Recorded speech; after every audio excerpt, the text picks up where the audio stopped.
ఈరోజు ఒక ప్రశ్న మిమ్మల్ని అడుగుతాను. మీ భయం కలిగిన ప్రతిసారి మీరు ఎవరి దగ్గర విచారం చేస్తున్నారు? వాస్తవానికి చెప్పాలంటే మనం అందరితో మాట్లాడుతూ ఉంటాం, మన భయాలు పంచుకుంటూ ఉంటాం. స్నేహితులకి, బంధువులకి, మనం ప్రేమించిన వారికి ఇంకా ఏకదాటిగా ఫోన్లు చేస్తానే ఉంటాం. ఫోన్ వేడెక్కిపోయేదాకా చాలాసేపు మాట్లాడుతూ ఉంటాం. దానివల్ల ఎలాంటి ఉపయోగం లేదు. అదే మనం ప్రభు సందులో విచారణ చేయగలిగితే దేవుడు గొప్ప కార్యాలు మన పక్షాన జరిగిస్తారు. మనకు కలిగి ఉన్న భయములన్నిటి నుండి ప్రభు విడిపిస్తారు. భయము చాలా ప్రమాదకరమైంది. పేతురు గారు ప్రభుని అడిగారు, ప్రభా నేను కూడా నీళ్ళ మీద నడుస్తానంటే ప్రభులు వారు పేతురు గారిని అనుమతించారు.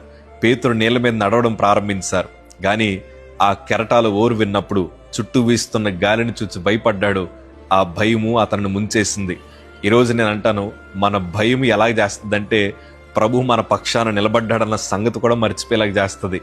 భయము దేవుడు తెరిచిన ద్వారముల గుండా నడవనివ్వదు. భయము దేవుని అద్భుతాన్ని చూడనివ్వదు. అదే మనం ధైర్యంగా నిలబడితే ఎర్ర సముద్రానైనా ధైర్యంగా దాటించగలిగిన దేవుడు ఆయన.